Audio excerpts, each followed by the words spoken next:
Okay, hello everyone and welcome.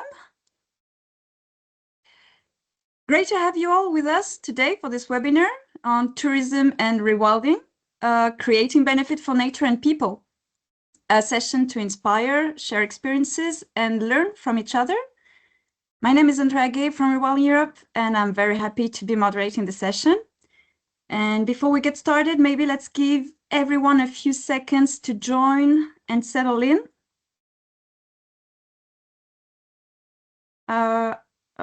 Okay, I can see that we have already about 100 people with us. And while people are still arriving, please feel free to say hello in the chat. Tell us where you're joining from today. It's great, always nice to see the diversity of places connected to rewilding. We'll also launch a quick poll in the chat to get a sense of the perspectives in the room. It's anonymous and takes just a few seconds. So thank you in advance for answering. Really helps us to get to know a bit better. Okay, before we move forward, can I ask my colleague Lucy if everyone can see my screen correctly? Yes, everything is working, Andrea. Cool, thank you. Great. I see that we have people joining from Portugal, from Barcelona, from France, Greece. Nice. Welcome. Good. So today's topic might seem a bit counterintuitive. Tourism is often seen as a threat to nature. You think about crowds, disturbances, infrastructure. It's often associated with pressure on natural landscapes and disturbance to wildlife.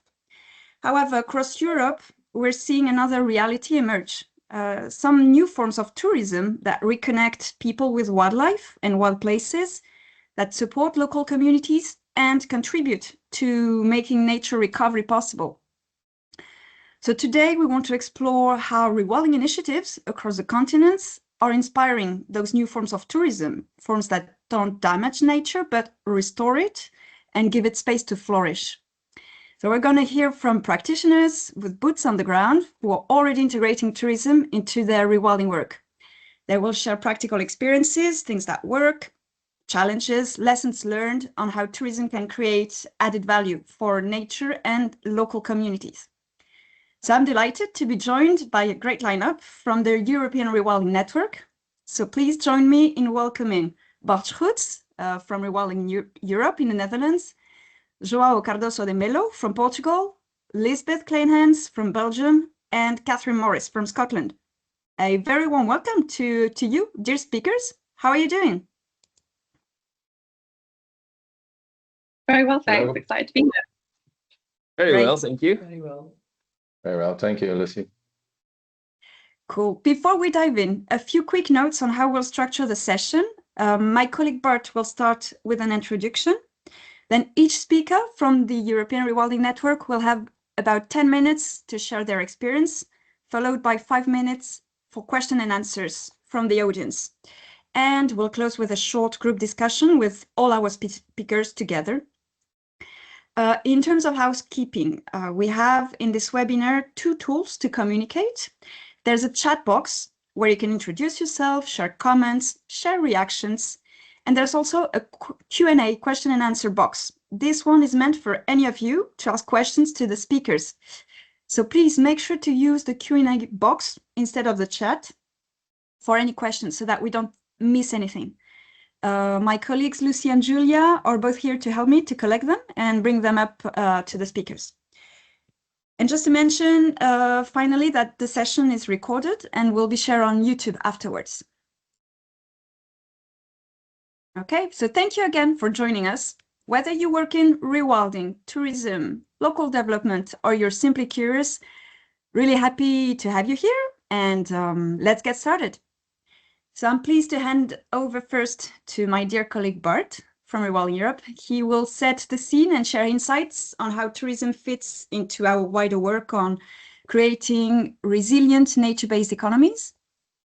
So Bart is working to build a thriving rewilding tourism network, connecting travelers with immersive nature experiences and supporting local entrepreneurs. Bart, over to you. Andrea, thank you. Thank you so much. And I'm super happy to see that we have like 170 participants in this webinar. It's amazing. I think it's also showing that there's something happening in Europe when it comes to tourism, and that there's a huge growth of the movement towards being nature positive and regenerative type of tourism.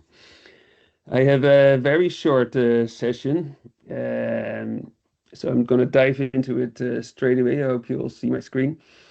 I'm going to start with a very personal experience, because before I joined Rewilding Europe, I actually had a tour operator that was doing wildlife tracking types of holidays in Europe. And one of the first group was this group.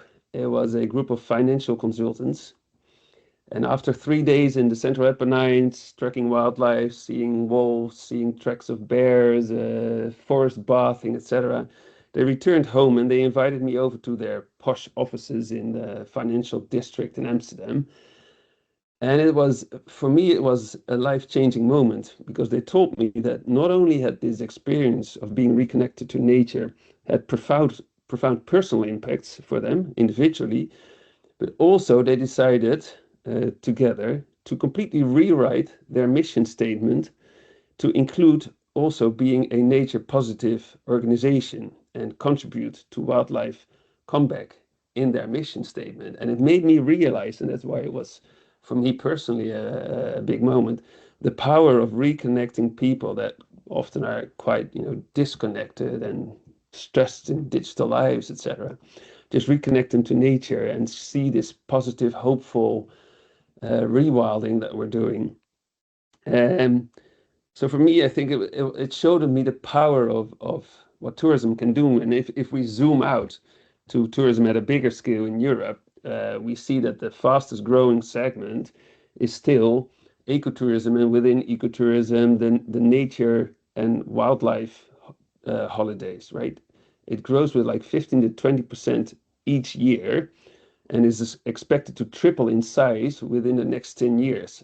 And it's not a small market at the moment, it's already big. Europeans spend almost 40 billion euros on wildlife and nature holidays every year already. And Europeans are big in this, which is, I think, hopeful for us in Europe, because not only the demand side is big and it is even still rising, also what we have on offer is amazing, right? We have amazing landscape. We have super beautiful, scenic, natural mountain ranges, river deltas, highlands, etc. And although maybe the wildlife is not as abundant as in some of African or America landscapes, we do have spectacular wildlife, and people are often not aware. And often they're not aware that we are actually bringing back that wildlife. Big iconic species like bison and bear. And we see that they are very interested to witness this and also support it.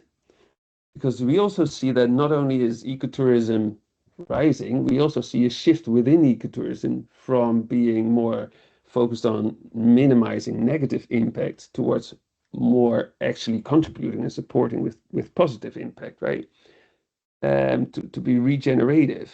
And we see a lot of factors within tourism that is driving this growth towards nature positive. So people want to reconnect to nature and also to themselves again more. They want to have immersive outdoor experiences that are unique. They totally dislike the mass tourism, all these memes on Instagram versus reality, etc. They want to have a true, unique, immersive experience in nature.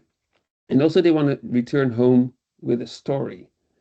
It's nice if they can tell something about their experience to their friends and family. And again, Rewilding is an amazing story for them, right? So within Rewilding Europe, we have our 11 landscapes. We are rewilding nature, but we're also building these nature positive economies in the landscapes where we operate.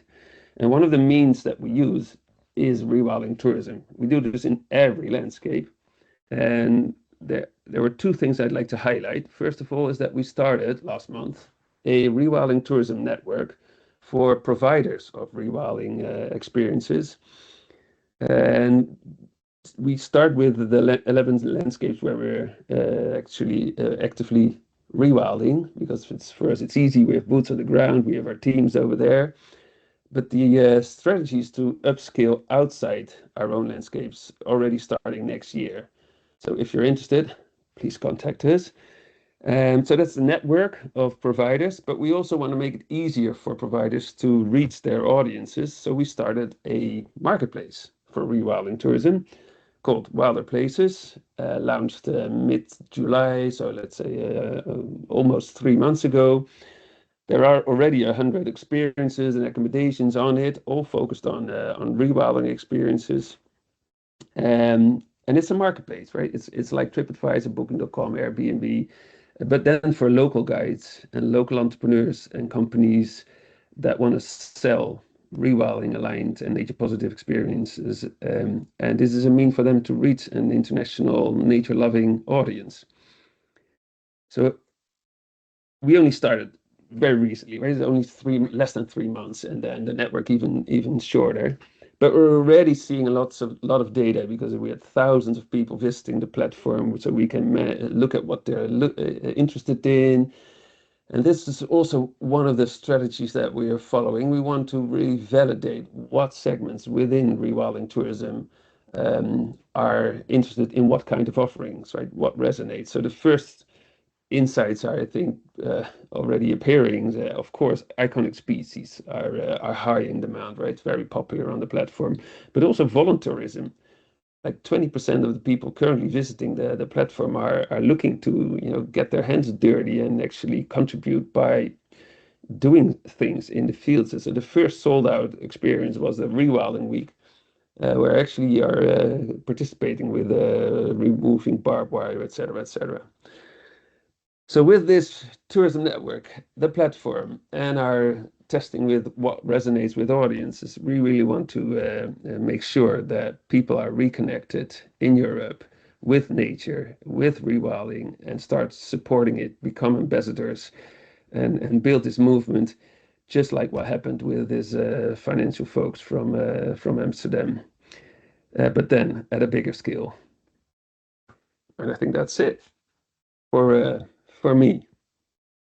Yeah, brilliant. Thank you, Bart, for setting the scene, and totally agree that we have spectacular landscapes in Europe and so much potential for tourism experiences that immerse people in wild nature and to make those experiences also supportive and not a disturbance. I may be a little biased, but this vision and these plans are... Andrea, we have almost 200 people in the webinar. I bet there are more people that are operating in amazing landscapes with stunning wildlife. Okay, yeah. So brilliant, thanks. And I'm sure all the participants here are also looking forward to see this new platform, Wilder Places, go big and deliver on its promise, huh? Yeah. Thanks for this introduction. Our next speaker is João Cardoso de Melo. João is a landscape architect and director of the ecological network at the municipality of Cascais in Portugal. He leads landscape scale conservation, ecological restoration, and nature-based tourism initiatives. João will tell us a bit more about their work on tourism challenges, vision for the future. So, João, very happy to have you here, and over to you. Thank you, Andrea, and good morning to all. Thank you very much. It's a pleasure to share what we are doing in this amazing network of rewilders. I will start to share the presentation.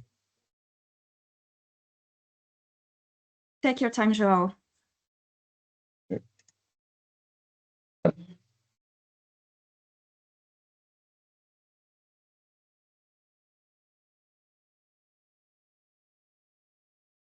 Sorry, it was working.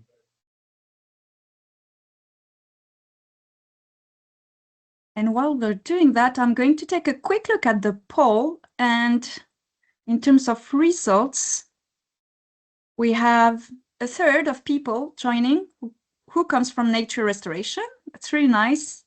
And almost a third from tourism as well. So great. We also have a few members from the European Rewilding Network, of course, and other people here just curious to learn about these initiatives. So Sorry, it's loading. It says. yeah, no worries, no Loading. worries. We have a bit of time to go through these technical hassles.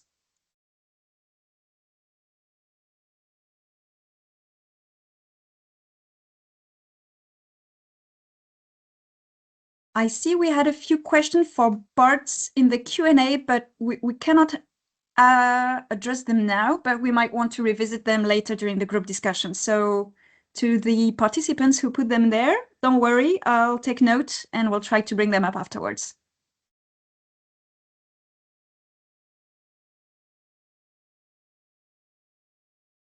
Great, the presentation is on, Joao.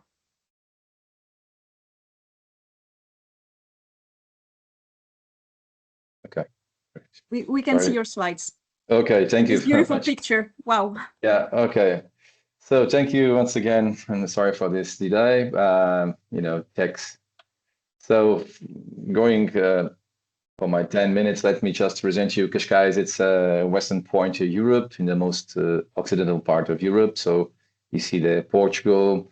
It's a little municipality on the corner, and right on the end of Europe, we have 1/3 of our municipality. It's a protected area, Natura 2000 network and UNESCO landscape. So we are talking about a peri-urban nature park where we operate.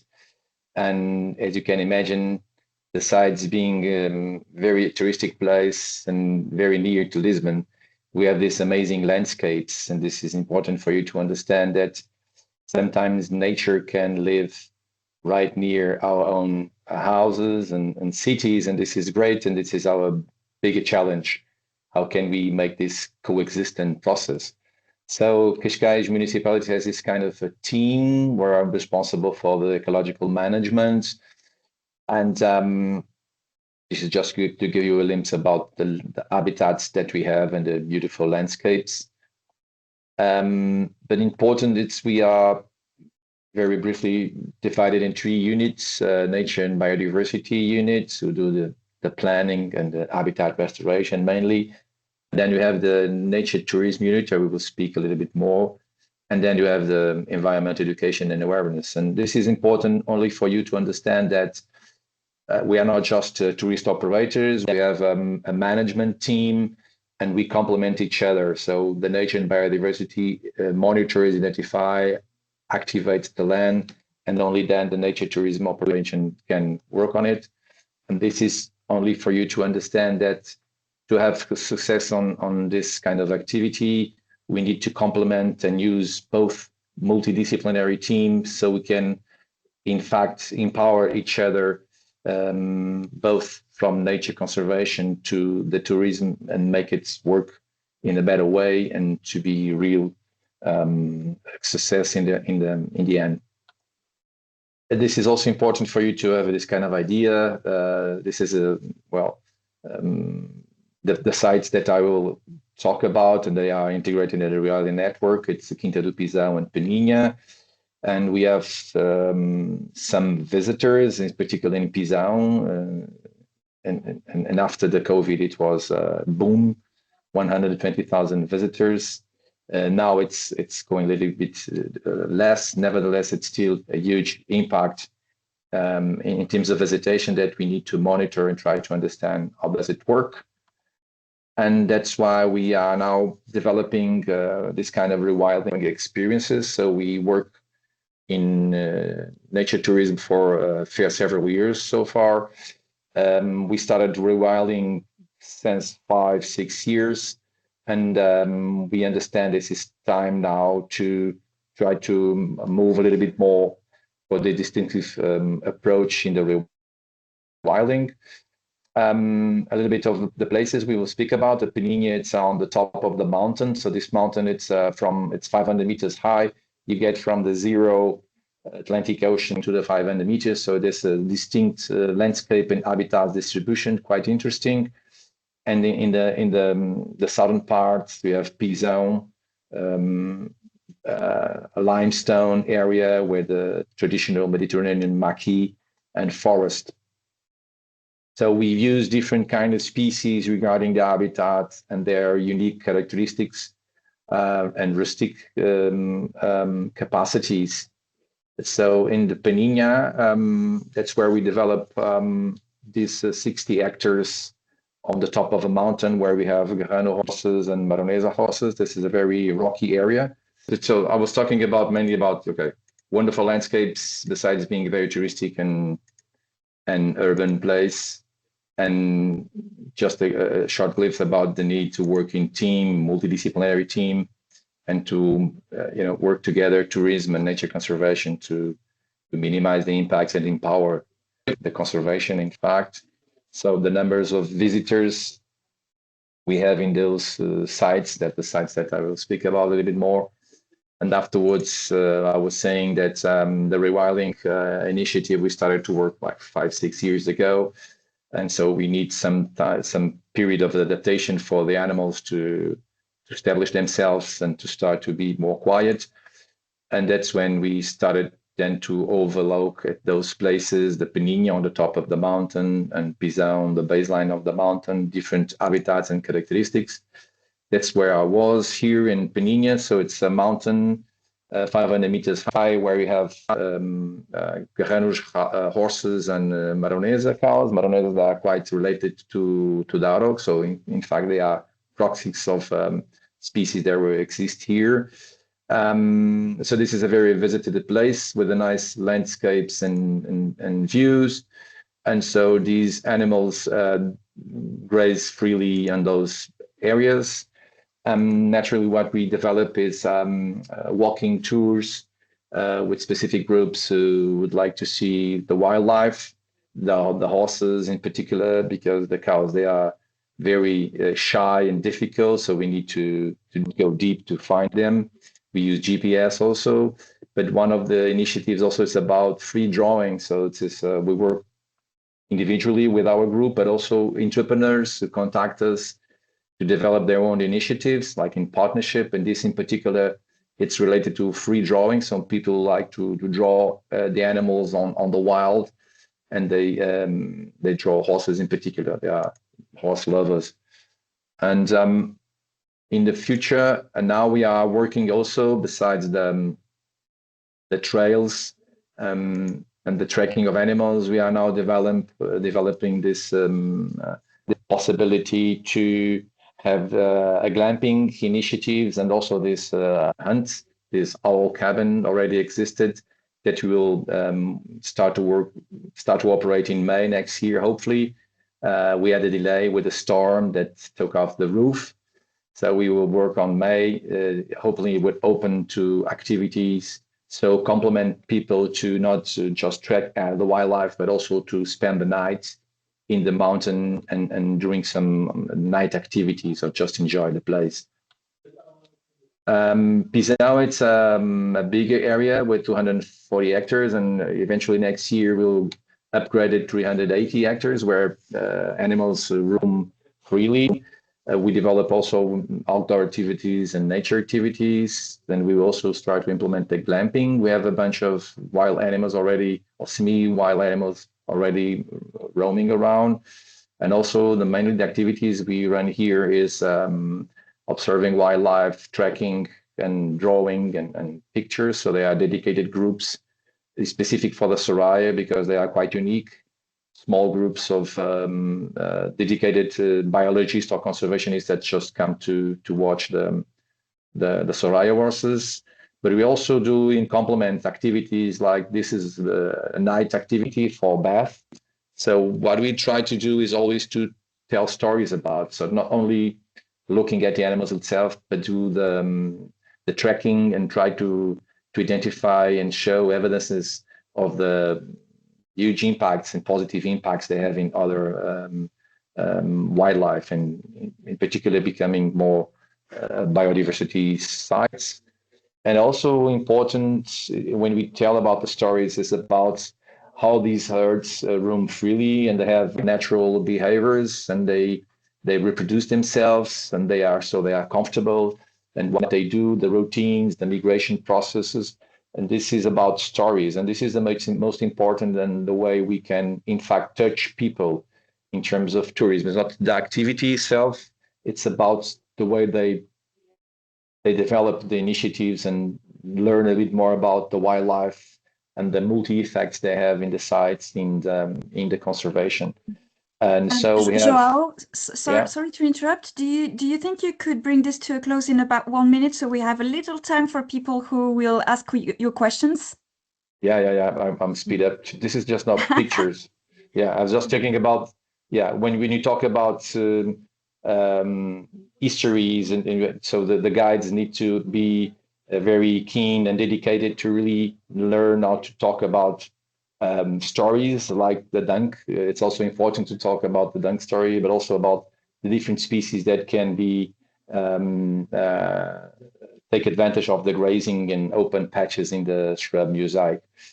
And sorry for this, but this is the glamping activity that we will start in May. We are already testing it.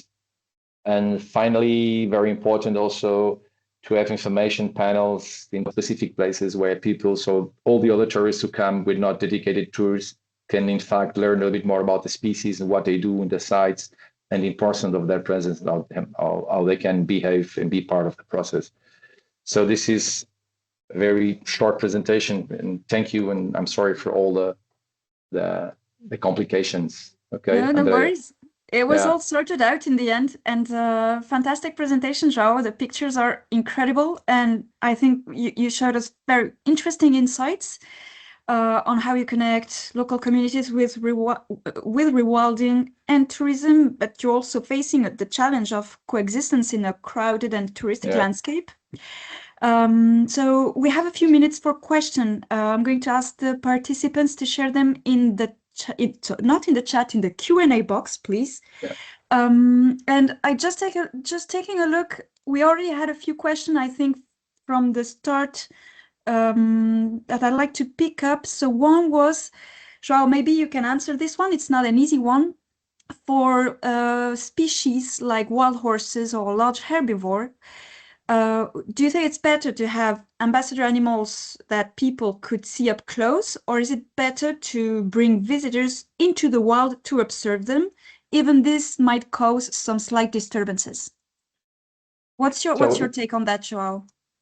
Yeah, I think we bring visitors to observe, but we keep a safe distance and we teach them and tell them what are the precautions we need to have. And because we really want people to be proud of being capable to coexist and live near wildlife and give time to nature. So sometimes you just need, it's not you, the man, who should be the priority. Sometimes when you go in those places, you need to give respect to the animals. So you step aside, go away, go around. And I think it's important for us to have this kind of speech and opportunity to explain to people that they should not be so egocentric, but become more nature-centric. And so this is one way we can do it. Yeah. Okay, fantastic. Thanks for this answer, and which is very, very relevant, I think. Let me take a look at the Q&A to see if we have a lot of questions coming in. So maybe one from Ireland. You want me to? Yeah. Sorry, what? Do you want me to have a questions, because I'm see here. So about Yeah, funding. I think we have time for another question for you, Joao. We're not going to let you go so easily. Okay. We have a question for Ireland. So it wasn't directed specifically to this presentation, but Joao, good to have your perspective. A question from Ireland.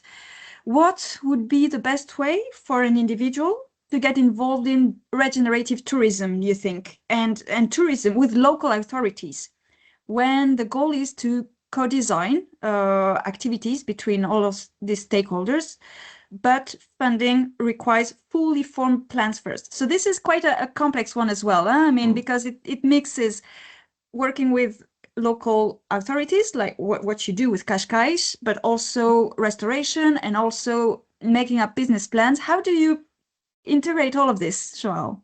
Or how would you recommend to do it? Yeah, no, I think you have to make the case. So that's in fact that's why when you work with politicians, you need to make the case. So you need to make the evidence that the higher values you have, and how they can impact with the local communities, and how can these activities be linked. For instance, we can link here wildlife with tourism, with visitors, but also we link wildlife here with biomass consumption by the rivers, and somehow help us in the long term to reduce the wildfire risk. So this is, you can use different perspectives, but the important is to make the case, okay? Show the evidence that there's a multi-benefits using this kind of approach, not only for nature tourism, but also for biodiversity and many other perspectives. And so when you have the make the case, and then you have the partnership with landowners or your own properties, then you try to look for donors or do some fundraising. But it's not easy, in particular in Portugal, it's not easy regarding the free roaming animals. So you have to, we work and operate in municipality lands and governmental lands. But to grow, you need to have partnership with private owners, and this is the tricky issue. Yeah. Okay. Very interesting. Thank you, João. Let's now move on. I'm sorry, there are more questions in the Q&A, and they're all super interesting, but we don't have enough time, and we need we would love to hear also the other speakers. I can answer in the. Can I answer? Yeah, Andrea? João, you can answer in the Q&A. That would be great directly. Okay. Thank you, João. I'm doing the same. I'm also already answering some of the questions. Great. Okay. I will Leave be able some to of them answer from all the. of them. Yeah.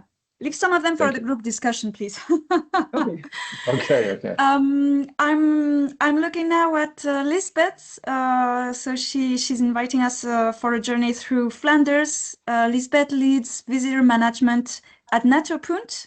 It's a large volunteer-based association, and she'll be sharing what has been a dream come true, the rewilding of the Grote Nette Valley, and how they've created authentic visitor experiences, especially for families and young children. Lisbeth, really glad that we can hear your perspective. Please go ahead when you're ready. Okay, thank you, Andrea. Okay, I will give a short introduction to Natuurpunt and our rewilding project in het Grote Netewoud. Also about the tourism and visitor facilities, and also how we worked out a visitor center there in which we hope to invest in nature. Also about the local benefits and the lessons we learned. And I will jump to some other areas too, because this is just one of our nature parks, and we have quite many and some other ideas too that I want to add. Okay, our organization, we are a Belgian BirdLife partner in the north of Belgium, and we have 130,000 families that are a member. We also have tens of thousands of volunteers, and they are organized locally in the local municipalities. And we are also quite special in that we work bottom up, and the volunteer groups, they decide about everything on the local nature reserves and what happens there and how they are restored and managed. And we manage 2% of the surface of Flanders as a nature reserve, which is quite good, I think. Then, yeah, we have our Grote Netewoud. We decided in this valley to not manage it like meadowland, like we do in most river valleys we manage, that it's open habitats and open grasslands. We have here the aim of do reforestation and natural coming back of the woodland in the valley. So it's more of a rewilding thing than most of our other reserves.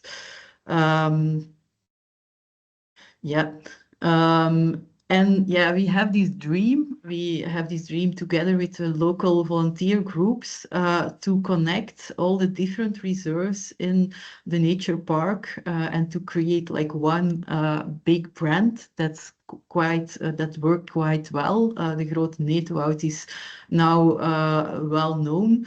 It's along these river valleys. So I said it's about alluvial forests and to create living places for iconic species like the beaver, which return to Flanders and also to these river valleys.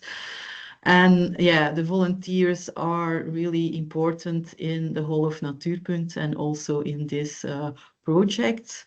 Yeah, I show a little bit of the landscapes that we restored in these valleys.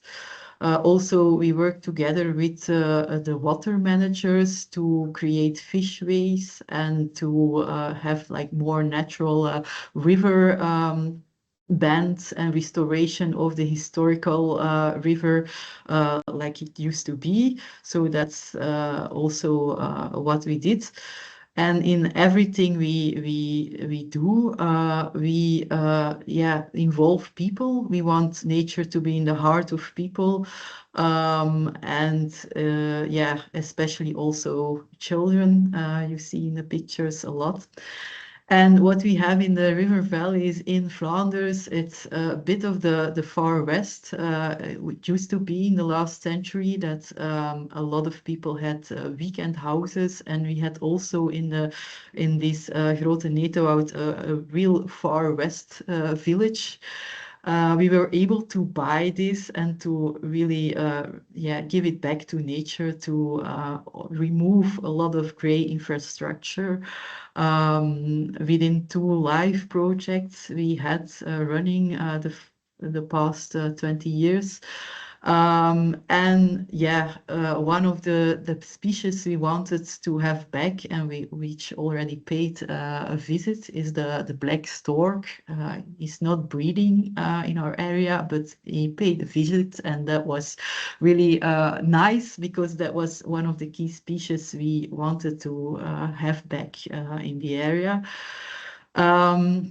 Yes, the whole project was not only about the forest, but also about the visitor facilities and about the adventurous hiking, and also about the focus on the families. We created within the second live project a lot of visitor facilities like beaver burrow or beaver nest where children could climb on, and also this bridge over the river, like a bird's nest and a lot of climbing things. We have this trail, this totterpad we call it. It's a trail which you can like really fall in the mud, or you can hopefully in the future, but he's not there yet. We hope to have the otter back, but that's still a dream so far. Yeah, that's again the bridge we installed, which is a little bit of an adventure. And one of the dreams we also had was to create a visitor center in the middle of this nature reserve. And we managed to do that just above where the little Y is on the map, above the municipality of Meerhout. We could buy this old water mill, where we could restore the old building and also the mill. And together with some other partners, we could manage the site and also in the visitor center create a bar, a pub, which is really important because it's a way to attract people and to have as many people as possible, because yeah, it's a great tradition probably everywhere, but in Flanders to have to go out in nature and drink a beer or a coffee afterwards. So if we have this cafe, we attract more people than if we wouldn't have it. So that was important in all of our activities. Yeah, we had a playing area installed, and that was also a naturalizing of the site because there used to be two houses here. This side of the visitor center. There was a lot of activities going on that were not legal at the time, and we had to kind of give also the rest of the site back to nature and also back to children for playing. So we created this playing area, which is close to the old water, the pond, which fed the water mill you see on the right side, and a little bit of it is still now open to children to make their feet wet. It's not a swimming area, but you can play in the water in the first bit of the pond. Yeah, so I told most of this already, but the important thing is that the revenue we earn, we work mainly with volunteers to open up the cafe and to do all of the activities.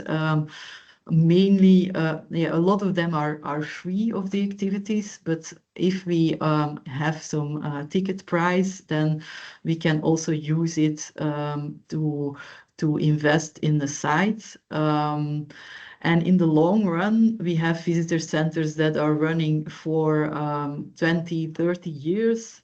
After the site itself and all the building and everything is paid off, we can really use the revenue to put into the acquirement of land, which is our main mission as a nature organization, to acquire land and to manage it as a nature reserve. And to create these visitor centers is also not a goal in itself, but also a way to have in the long way enough money that is left by the visitors to yeah, really reinvest into nature.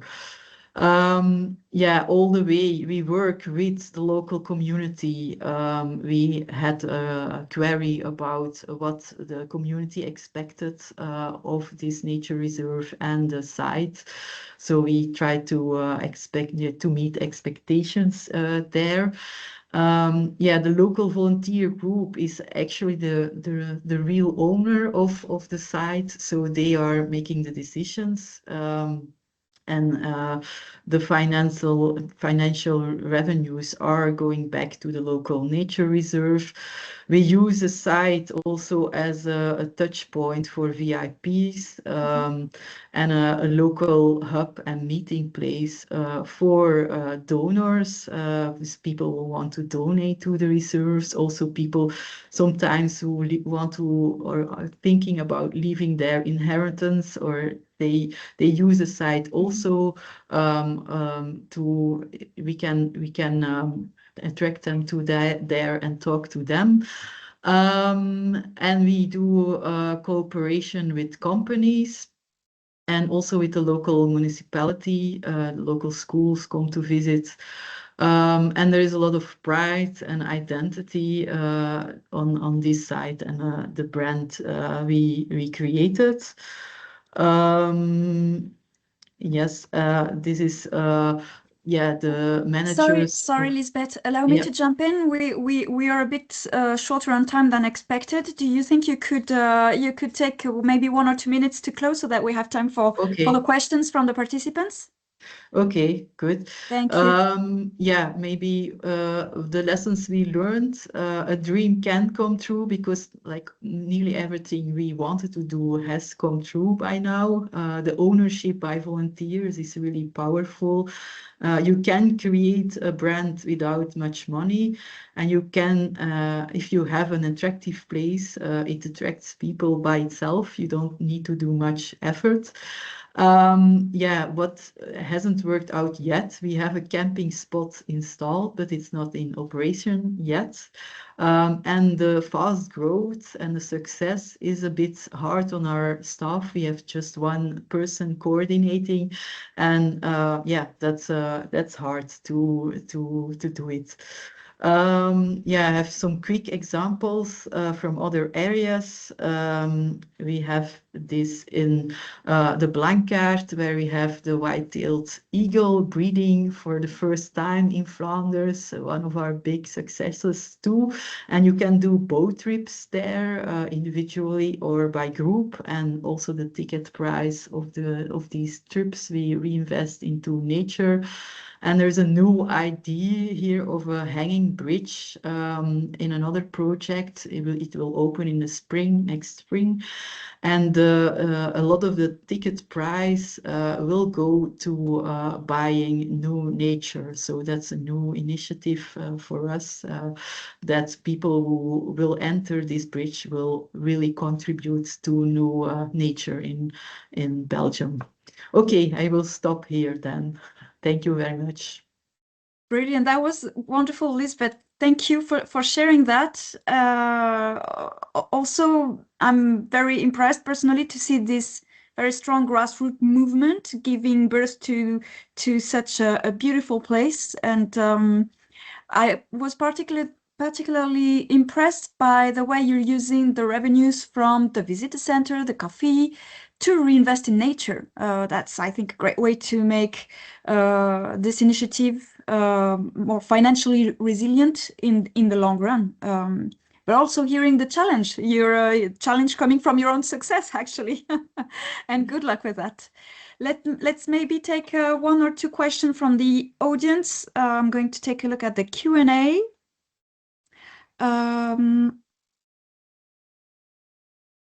Okay, we had a question from Manon from the Global Rewilding Alliance. So I don't know to what extent this would apply to your case, Lisbeth, but maybe you can help with this question. How can you find a balance between exclusive or small group trips to minimize disturbance and affordability of the trips to make them accessible to all social backgrounds? Yes, well, we have no ticket prices for entry into nature, so everyone can go freely into nature. And we have also in each visitor center at least 24 activities a year that are free for everyone, to the public. That's obliged because we get some money from the Flemish government and we need to do free activities for that. So a lot of what we do is free, but of course, we have sometimes activities with an entry price, and we try to make that possible. We have these in Flanders, this possibility to have this pass for people who have financial problems, and you can sometimes use it for activities and you get a reduction. And also in a cafe, we work with free coffee, so people can buy a coffee for someone else who can't afford it. So that's also something that exists in Flanders. I don't know if it's existing anywhere else, but you can donate for other people a coffee or a drink. We have this system too. So we are a very social organization, and we try to do our best to make it accessible for everyone. Okay, very interesting. Okay, I have another question from Delphine.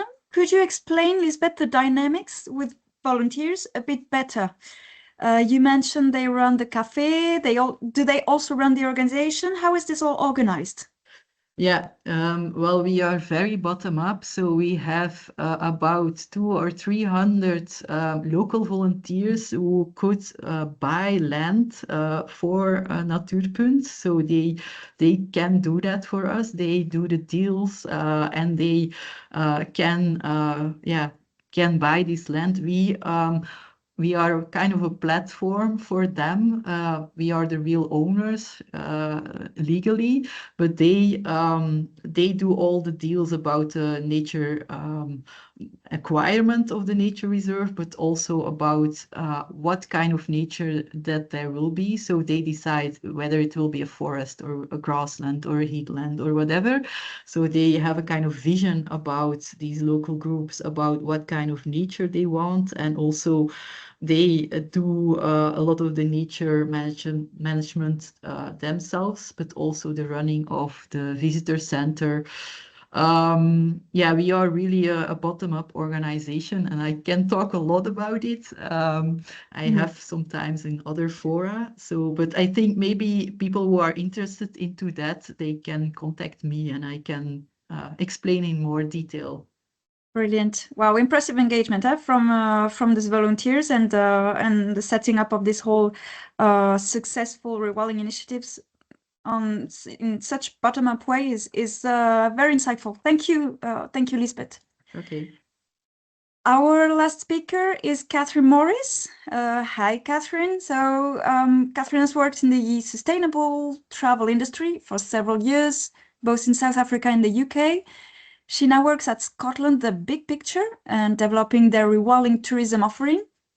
She's going to tell us about their rewilding journeys, what works well, and how they benefit both people and biodiversity. Catherine, great to have you with us. The stage is yours. Thank you. Can you see the presentation? Yeah, absolutely. Perfect. Great. Well, thank you so much for the introduction, and hello, everyone. So my name is Catherine, and I'm the Rewilding Experiences Lead at Scotland, the Big Picture. We are a relatively small charity of about 25 employees working to make rewilding happen across Scotland.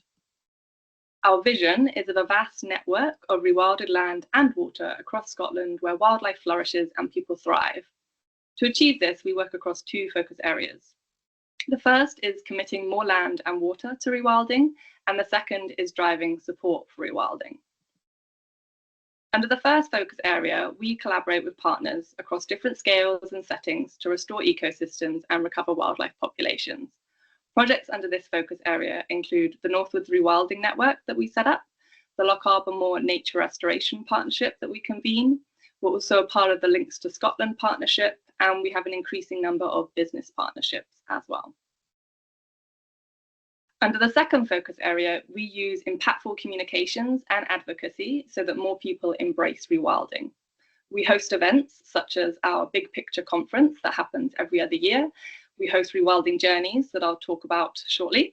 And then over the last 2 years, we've also expanded into rewilding training, offering in-person courses that range from a single day to a fully immersive 5-night residential course.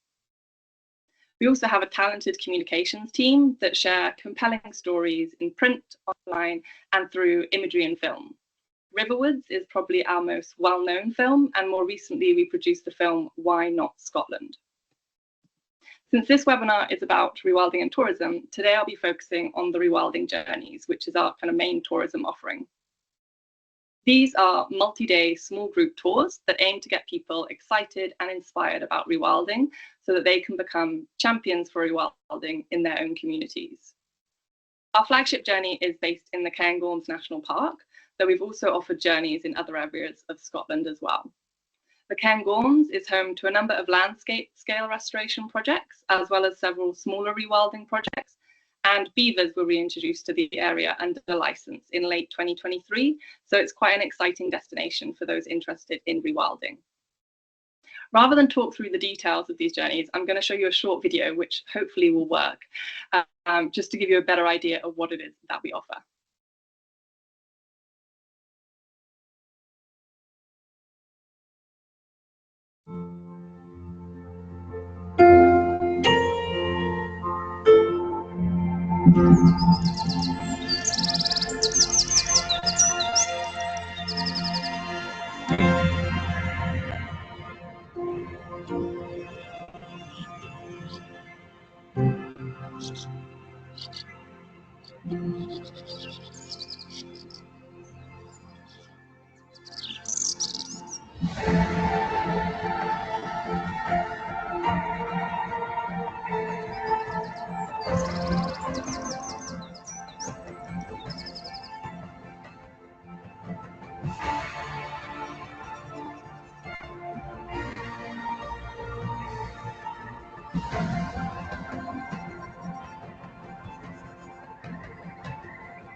So the most important thing for us is that our rewilding journeys encompass 3 key principles, and these principles could easily relate to other tourism products too. The first is discovery. We prefer to show rather than tell. Seeing rewilding action can be transformative for some, and we believe it's far more impactful to see something for yourself in person rather than, say, on a screen or in a book. Here, a quote from one of our recent guests sums it up quite nicely. Interacting with people who are walking the talk is so important for truly understanding what rewilding is all about. The people we visited were so inspiring and encouraging. I felt a renewed hope for our planet. The second key principle is well-being. At a time when eco-anxiety is affecting the health of many, we aim to enhance the well-being of our guests by immersing them in landscapes of hope and showcasing Highland hospitality. Ultimately, a chance to reconnect to nature is good for us, for both our minds and for our bodies. The last key principle, and arguably the most crucial, is community. We're determined to demonstrate that nature-rich landscapes have a social and economic value and can help communities prosper. Our rewilding journeys employ local guides, use local accommodation providers and caterers that in turn employ local people. Seasonal food is sourced locally, and we also support members of our Northwards Rewilding Network by visiting their sites and showcasing their work. So we've been running these journeys for a few years now, and we've kind of learned what works well and what doesn't. One of the key lessons we've learned is that we need to ensure guests visit a diverse range of rewilding sites. I'm talking a river restoration project versus natural grazing, for example, a small land holding versus a large one, a community-owned one versus privately owned, landowners or managers that are young, old, male, female. Essentially, diversity is key. We found that exposing our guests to a variety of experiences, people, and perspectives ultimately make our journeys more interesting, more enjoyable, and more impactful. We've also learned that we need to get the balance right when planning a multi-day itinerary, particularly when it comes to the amount of time spent visiting rewilding projects and the time spent reflecting on these visits. On the one hand, we want guests to experience as many different projects as possible, but we also need to be mindful about not making our journeys too rushed or too regimented. All of the landowners and managers that we visit have a story to tell, and it can be a lot of information to digest in a short space of time. So we try to include space throughout the week for quiet reflection and discussion. Paying attention to the small things is also crucial, as we've learned that people will hold you to account. We want to lead by example. So whenever we're designing an itinerary, we try to work with suppliers and businesses that share both our environmental values and the same ethical principles as we do. Rewilding tourism often invites eco-conscious travelers, and if we're promoting sustainable food choices, for example, we need to ensure we offer those sustainable food choices. In our case, we've shifted to a primarily vegetarian menu on our journeys, with wild Scottish venison being the meat option available. We also visit independently owned cafes or sometimes shops along the way to ensure money spent stays in the local economy. Lastly, the importance of networks and partnerships cannot be underestimated when working in rewilding tourism. For example, we've partnered with a number of travel agencies and listing sites to promote and market our journeys. We also utilise our Northwards Rewilding Network when designing itineraries. Because we tried to limit the time spent in a vehicle during our journeys, the challenge originally was finding a diverse group of Northwards partner sites near to one another that were able and willing to offer some sort of guided tour for our guests. I would say, though, that as the rewilding movement on the whole and the Northwards Rewilding Network has grown, this has become easier and easier, as we now have a few kind of hubs across Scotland where there are several rewilding projects on the go. So I've mentioned it a few times now, and I'd like to talk a little bit more about the Northwards Rewilding Network, as showcasing the work of these partners is one of the core reasons why we offer our rewilding journeys in the first place. Where possible, we also try to use them as venues or speakers for our events and our rewilding training programme. So the network brings a joined up approach to rewilding in Scotland. It began in 2021 and now consists of over 90 medium-sized land holdings, usually between 50 to 1,000 acres, that all have a shared commitment to nature recovery. The network demonstrates innovative new models of land management, as well as the range of nature-based business opportunities rewilding can drive. Crucially, it is a hub for knowledge exchange as well.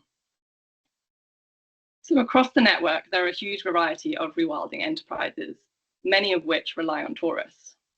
These businesses show that human activity can be integrated with nature restoration, and crucially, they enable money to be reinvested into rewilding. These businesses range from unique accommodation offerings, cafes and farm shops selling local goods, the production of artisan products, including food and drink, wildlife experiences such as viewing hides and guided tours, as well as spaces to hold events, and much, much more. Essentially, their customers help demonstrate that wild nature has a social and economic value. Since the network was created, there have been enormous achievements, as shown in this nice little infographic. To pick out a few, 20 beavers have been released across the network, 289 ponds and other wetland features have been created, and over 38,000 riparian trees have been planted. Nature is certainly recovering across the network. But what's also really great to see, and what I'd like to draw your attention to, is the human element. There are now 26 nature-related businesses operating within the network, employing over 100 people, and over £3 million has been spent with local suppliers and service providers. So these stats are worth celebrating, in my opinion, and I hope it gives you hope for what can be achieved when we work together. Thank you for your time. Wow, fantastic, Catherine. I can already say that I'm planning my next holiday in Scotland, hopefully. But yeah, fantastic, very inspiring approach and wonderful work that you're doing with Scotland, the big picture. You combining nature restoration, on the ground, local businesses, community benefits with a clear impact supported by data. So congratulations. I'm going to take a look at the Q&A box to see if we have any question. We have not so much time left, so let's try to make this quick. Okay, we have a question that was initially for Bart, but I think is very relevant for you also, Catherine. How do you respond to people in relation to rewilding or tourism rewilding and the impact of international travel on climate? And also a side question on the cost of rewilding experience. Are they very exclusive or are they affordable? That's two very good questions. So the first one in terms of kind of international travel. So it's a tough one because it's whether you want to, people are going to travel no matter what. And I think it's important to try and get people to travel more sustainably and for projects such as all the ones we've talked about today. One of the things that we do, for example, is really kind of showcase the importance of sustainable transport when going away. So we've had lots of guests that usually come to us via train. And to make that easier for guests, we do complimentary pickups from the local train or bus station, for example. So it makes it an easier option. I would say as well that the majority of our travellers are from the UK, so they are domestic travellers as opposed to international. We have had a few people from mainland Europe and also from kind of further afield, but the vast majority are from the UK. And I think that's because the whole idea of rewilding tourism does appeal to the kind of eco-conscious traveller as well, who are more interested in potentially looking at kind of travelling sustainably. So yeah, I hope that answers that question. And then the other one about price as well. So yeah, obviously our products are at a specific price point, and that's for two reasons. Partly because we pay people well, first and foremost, so we're very much kind of fair employers, and also we make sure that we pay kind of fair prices to our tour guides, to all our Northwards networks that we visit, for the accommodation, catering and things like that. So that all does have a cost, obviously. And then also secondly, a lot of the people that we're kind of attracting, because we are a charity, it's potentially attracting people that would go on to support us or become donors in the future. So it's kind of tapping into that market specifically for our products. But we do also offer occasional kind of day tours that are obviously cheaper. We do bespoke options as well when people inquire, which are obviously priced accordingly. And that's also why we've kind of expanded into rewilding training as well, is to offer more of a affordable option as well, because we can sometimes get actual funding for those places. So that's kind of, yeah, how it ties in there. Okay, thank you, Catherine. And I think that's it for the presentation. Thank you very much, very inspiring, the three of you. We have a few minutes left for the group discussion, so I'd like to invite you all speakers, and share with you a few questions from the audience. We'll try to not delay the wrap up of this webinar, but in case everybody has a few minutes, maybe we can take a few more questions. So to dive into what we've heard today, I can see in the Q&A. Let me take a look. Yeah, a very good question from Elliot, I think. So yeah, the speakers highlighted the big opportunity for nature positive tourism. A challenge that we can see, though, and I think everybody here among the speakers can relate, is attracting investors, especially for small-scale nature-based tourism models. What can our sector do to bring more committed investors on board and move beyond grants and philanthropy to become more financially resilient? Does anyone among you that want to take this one? Well, Andrea, It's a tough one. Yeah, go ahead, Bart. I can give some answers.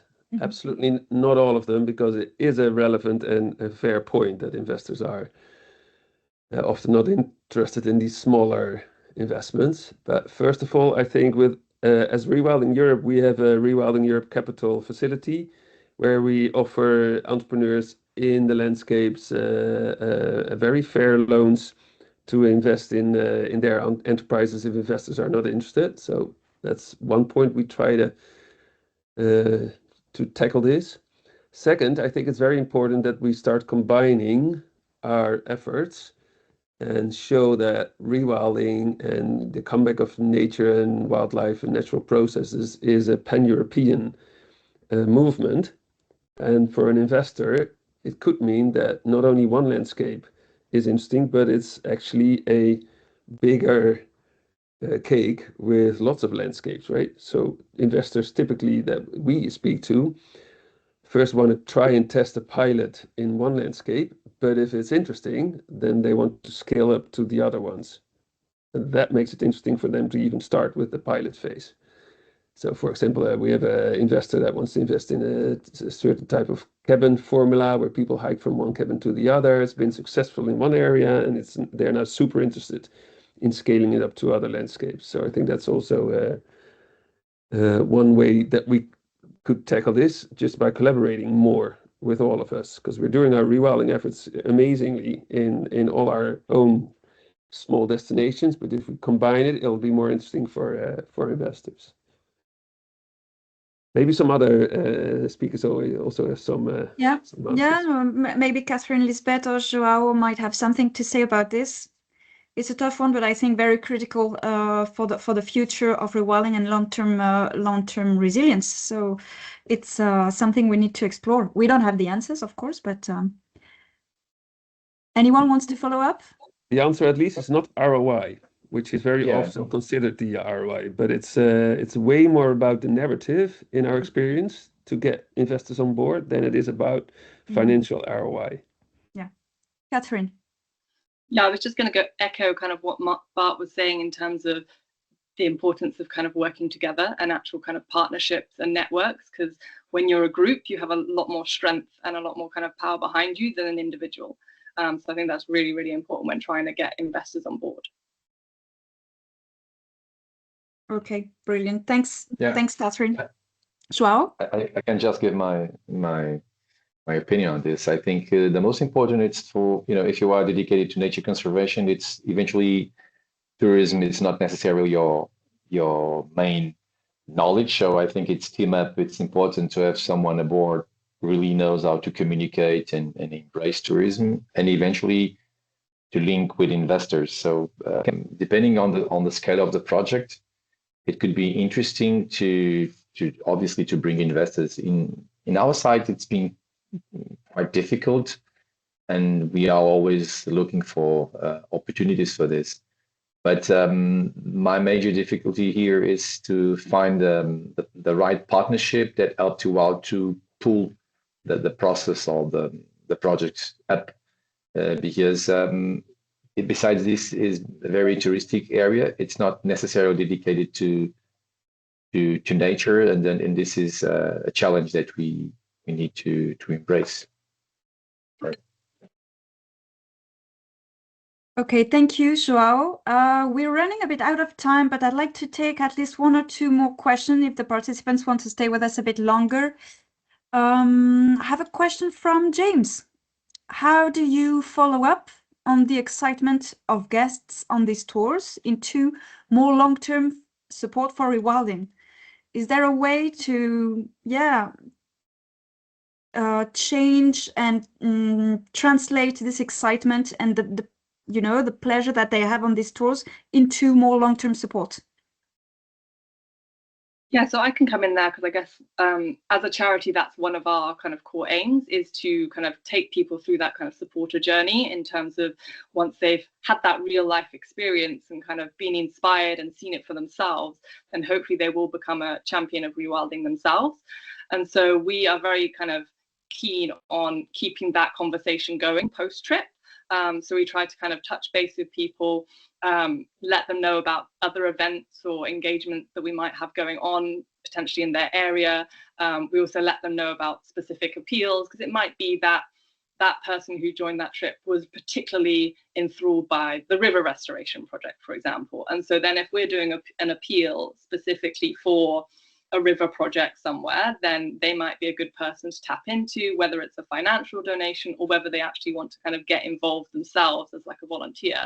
Because a lot of our Northwoods partners do accept volunteers either on organized days or kind of organized trips as well. So I think that's a way to get people involved in the future. And I'm going to echo that on my side, Catherine.